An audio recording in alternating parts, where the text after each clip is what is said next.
क्यों लिया माता लक्ष्मी ने बेल वृक्ष का अवतार? क्यों लक्ष्मी जी को बेल वृक्ष का स्वरूप माना जाता है? शिव जी ने क्यों माना बेल वृक्ष का शिव स्वरूप? श्री शिवाय नमस्तुभ्यम दोस्तों, आप सभी का मेरे चैनल पर बहुत बहुत स्वागत है। कैसे हैं आप सभी? आशा करती हूँ आप सभी लोग स्वस्थ और अच्छे होंगे। मेरे वीडियो को लाइक कीजिए, शेयर कीजिए, मेरे चैनल को सब्सक्राइब कीजिएगा, बेल आइकन पर प्रेस कीजिएगा ताकि मेरी जितनी न्यू वीडियो हैं आपके नोटिफिकेशन में पहुंचती रहे। कमेंट में मुझे बताइएगा आपको किस तरह की वीडियो चाहिए है। तो चलिए वीडियो शुरू करते हैं। क्यों लिया माता लक्ष्मी ने में बेल वृक्ष का अवतार? लक्ष्मी जी को बेल वृक्ष का ही स्वरूप क्यों माना जाता है? शिव जी को बेल वृक्ष का ही स्वरूप क्यों माना जाता है? बेल वृक्ष शिव जी को क्यों चढ़ाया जाता है? चलिए इसकी कथा आपको मैं सुनाती हूँ। नारद जी ने शिव जी से पूछा कि आपको प्रसन्न करने का सबसे सुखद और सुलभ साधन कौन सा है? त्रिकालदर्शी, आप तो निर्विकार हैं, अनंत हैं और आप सहज ही प्रसन्न हो जाते हैं। फिर भी ऐसी कौन सी चीज़ है जो आपको सबसे अति प्रिय है?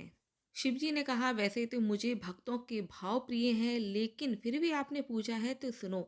मुझे जल के साथ जो भी बिल्वपत्र चढ़ाता है उससे मैं बहुत ही प्रसन्न होता है। मुझे बिल्वपत्र बहुत ही प्रिय है। जो श्रद्धा भाव से बिल्वपत्र मुझे एक बिल्वपत्र भी अर्पित करता है, मैं उनकी सभी मनोकामनाओं की पूरी करता हूँ और मैं उनको अपने हृदय में स्थान देता हूँ। नारद जी शिव जी को प्रणाम करके अपने लोक चले गए। उनके जाने के पश्चात शिव जी से माता पार्वती ने पूछा कि प्रभु, मेरी यह जानने की बहुत इच्छा है कि आपको बेलपत्र इतने प्रिय क्यों हैं? मेरी जिज्ञासा शांत करिए। शिव जी ने माता पार्वती से कहा कि बेलपत्र के पत्ते में मेरी जटा के समान हैं। बेलपत्र के 3 पत्तों में जो वेद होते हैं वह समाहित हैं, जैसे कि ऋग्वेद, यजुर्वेद, सामवेद, ये तीनों वेद तीनों पत्तों में समाये हुए हैं। शाखाएं समस्त शास्त्र का स्वरूप है। बिल्वपत्र को पृथ्वी का कल्प वृक्ष भी कहा जाता है। इस वृक्ष को ब्रह्मा, विष्णु, महेश जी का ही स्वरूप माना जाता है। पार्वती स्वयं माता लक्ष्मी जी ने शैल पर्वत पर बिल्व वृक्ष के रूप में जन्म लिया था। इसके कारण बिल्व वृक्ष मेरे लिए अति प्रिय है। माता लक्ष्मी ने बिल्व का रूप धरा, यह सुनकर पार्वती जी विचलित हो गईं। पार्वती जी के मन में जिज्ञासा उत्पन्न हो गई। वो जिज्ञासा को रोक नहीं पाई। उन्होंने पूछा कि हे प्रभु, देवी लक्ष्मी ने आखिर बिल्व वृक्ष का रूप क्यों लिया? कथा विस्तार से कहिए। तो भोलेनाथ ने माता पार्वती को कथा सुनानी शुरू की। हे देवी, सतयुग में ज्योति स्वरूप में मेरे अंश का रामेश्वर लिंग था।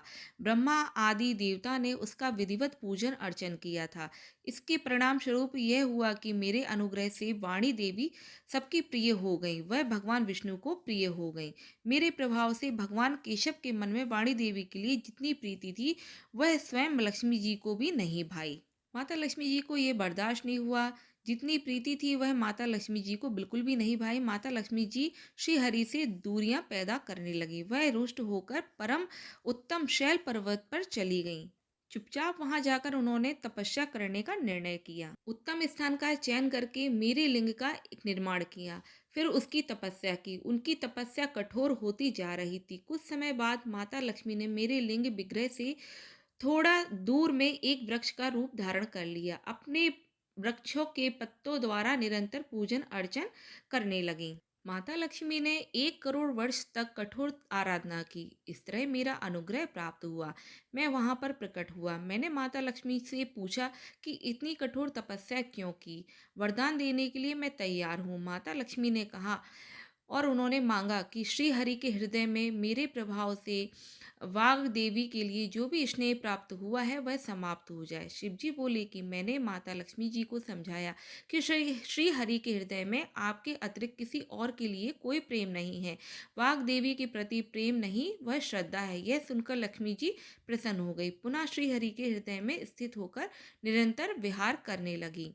इस प्रकार पार्वती माता लक्ष्मी जी के हृदय का विकार दूर हुआ। इस कारण विष्णु प्रिया मेरी पूजा करने लगी। इसी कारण मुझे बेलपत्र और उसके फल फूल बहुत ही प्रिय हैं। इसीलिए बिल्व वृक्ष का आश्रय लेकर रहता हूँ। बिल्व पत्र को सदा तीर्थ में मानना चाहिए, सर्वदेवमय मानना चाहिए। इसमें सभी देवी देवताओं का वास होता है, इसमें तनिक भी संदेह नहीं है। बिल्व के जो पत्ते से, फल फूल से, भक्ति भाव से मेरा पूजन करता है, उस पे मेरी सदैव कृपा बनी रहती है।